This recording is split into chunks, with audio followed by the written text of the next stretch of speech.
Marlene? Marlene, anong ginagawa mo dito? Kilala niyo tong katulong namin? Katulong? Baka hindi niyo siya kilala. Bakit? Sino ba siya? Siya si Marlene Smith, isang heredera. Bilyonarya. Bilyonarya? Mayaman ka pala eh. Bilyonarya? Ganun ka kayaman?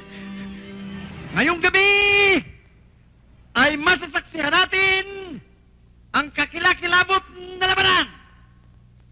Ito ay tinaguriang Mother of all battles. At ang magtatagumpay ay magkakamit ng halagang 10,000 piso. Hepe, 10,000 piso. On my left side, challenger, weighing 140 pounds, Tom Cruise! At dito naman po sa aking kanan, on my right side, the undefeated champion, Street Fighter, Las Goliath!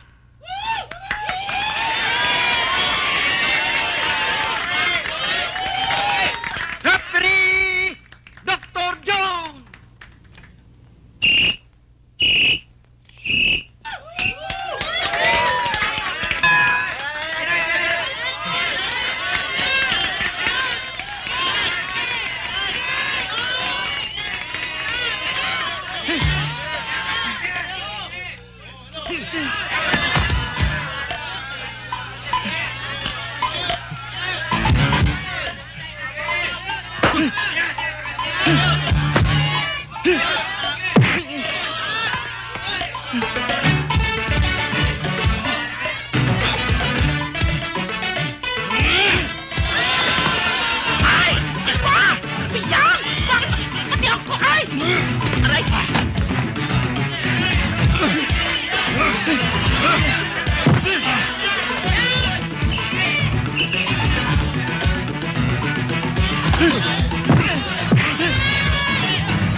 Kaya mo yan! Lumakang ka! Tayo! Sisubari! Kaya mo!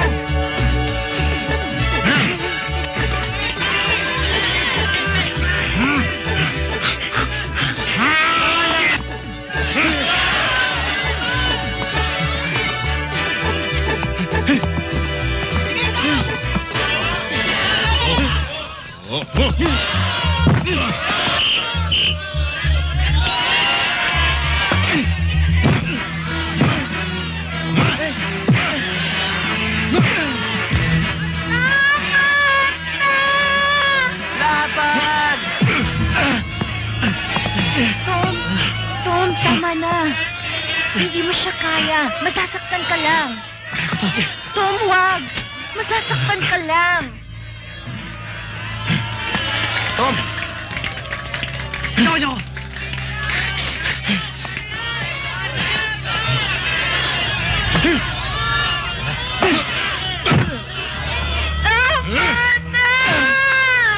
Laban!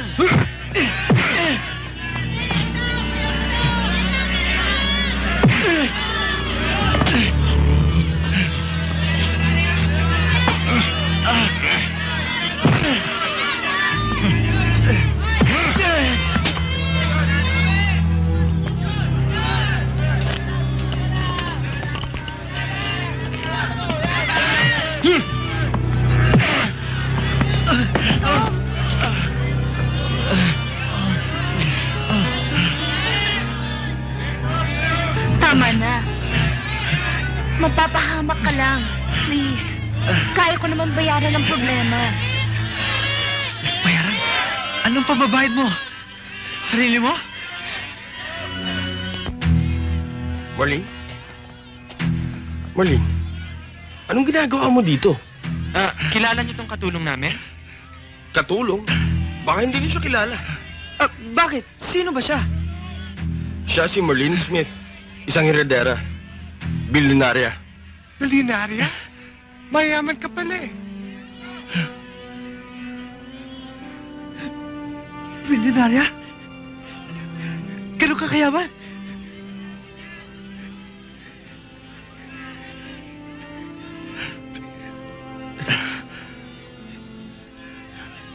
Sa halaga 10,000? Hindi ako magkaganto. Pinipigil kita. Pinipigil kita pero ayaw mo magpaawat. Ano? Lalaban pa ba yan?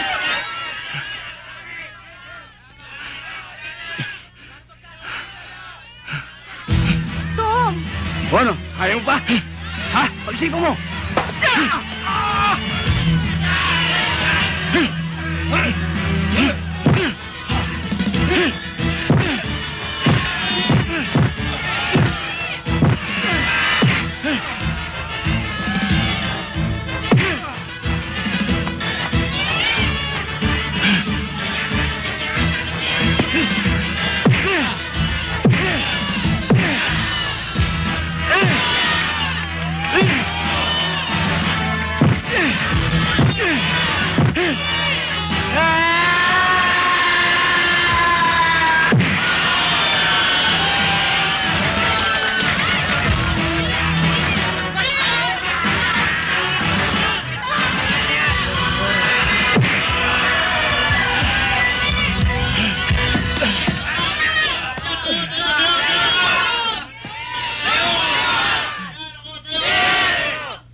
Ay si Tom Cruise, bagong kampiyon.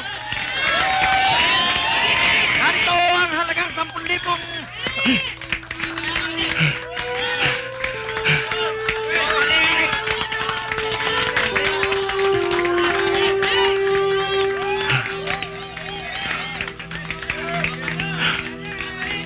Ito lang naman importante sa'yo, di ba?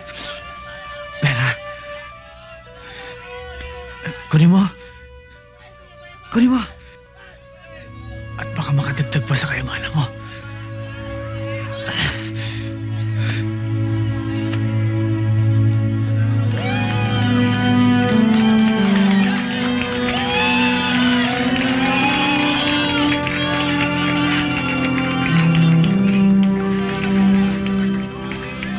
Shall we?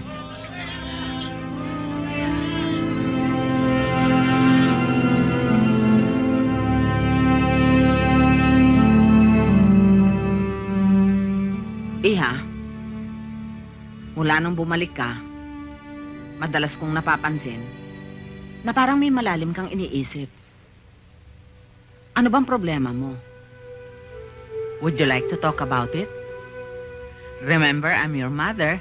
Tayong dalawa lamang ang magkaramay. Ano bang gumugulo sa isip mo? Mama, alam mo dun sa lugar ng mga mahihirap, dun sa lugar na wala silang pinag-aralan, dun ako nakatagpo ng isang lalaking hinahanap ko. Would you believe? Isang lalaking maaari kong mahalin. Ano? Doon sa squatter? Yang ganda mong yan? Doon ka nakatagpo ng lalaking mamahalin mo? Bakit? Sobra bang gandang lalaki niyan?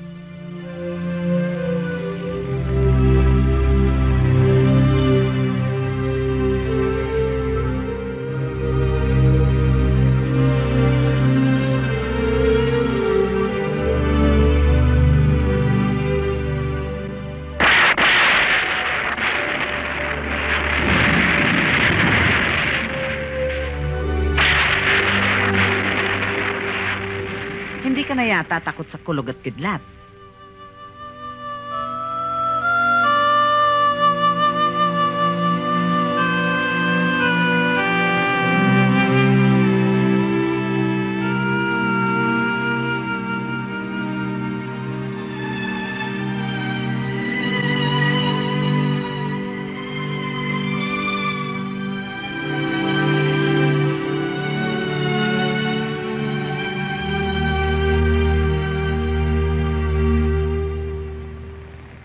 Mga minamahal kong mga kabarangay, hindi naman siguro ningi sa inyong lahat na ang lupang kinatitirikan ng inyong mga bahay dito na nasasakupan din ng barangay na ito ay akin.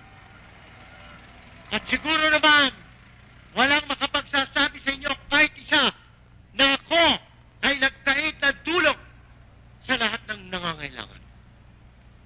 Ngunit ngayon, mga kabarangay kong ginigiliw at iniinom, ako ngayon ang nasa gitna. At ako'y hihingi ng tulong sa inyo. Ako ba'y tutulungan ninyo? Oo! Tutulungan kami! Kung ganon, ang tulong na hinihingi ko sa inyo, sana'y ako'y inyong sang-ayunan. Ano ba ang tulong ang maibibigay namin sa inyo? Ang tulong na hihingi ko sa inyo, mga kabarangay, sana'y kayo'y sumang-ayon na maipagbili ko ang aking lupain sa barangay na ito kay Senyor Gonzalo.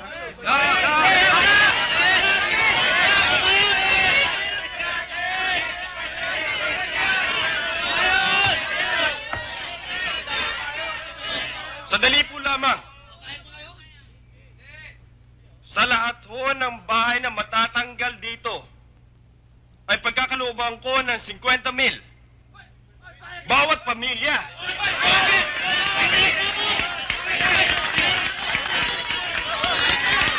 At kung kulang pa yan, ang lahat ng walang hanap buhay, ay bibigyan ko ng trabaho dito sa itatayo kong multipurpose shopping center. Ngayong ayos na ang lahat, kami po ni Senyor Gonzales ay magpipirmahan na ng deed of sale.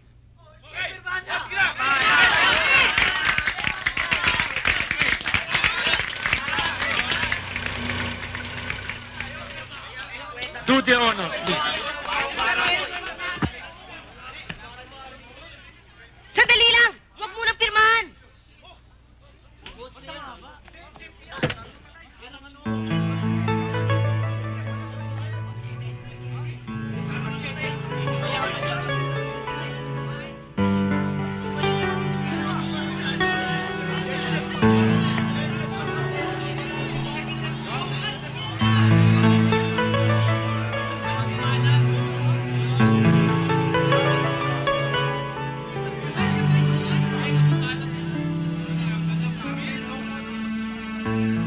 Sandali lang, Pilipino. Hindi ba ikaw yung dati kong kapitbahay na nagpanggap na mahirap? Yan pala'y super yaman ka? Ako nga po yun. Ano naman ang may paglilingkod namin sa'yo? Interesado ako sa pinagbibili mong lupa. Interesado ka? Yes. I'm very sorry. Nakipagkasundo na ako kay Senyor Gonzales sa halagang 40 million pesos. Meron akong palabra de honor. Bueno, kung gawin ko kayang 50 million pesos. 50 million? Aba, adjustable naman ako eh. Ay kung gawin ko 60 million. 60 million? Aba, may palabra de honor naman ako. I'll make it 80 million. At wag mo nang tataasan pa. Dahil kahit 100 million, kayang-kaya kong bayaran. Mas higit pa. Salamat. Pwede naman natin pag-usapan yan eh. Ayan. Sandali lang.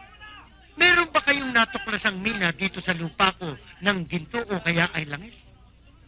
Hindi naman ho. Gusto ko lang patunayan sa isang taga rito na hindi naman ako mukhang pera. Na ang tanging hangad ko lang ay makapagpatayo ng isang model community dito sa squatters area. Nang sa ganon, ang mga taong mahihirap sa lugar na ito ay maaari maghanap buhay ng mahusay at mamuhay ng nararapat sa tao.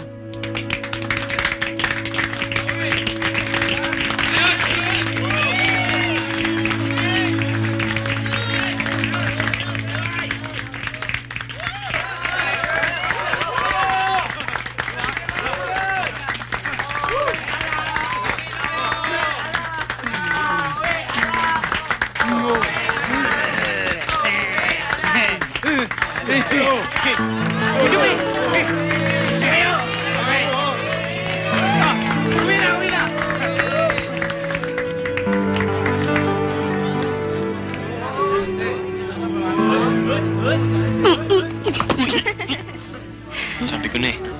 Type mo ako, no? Sorry ha. Type din kita.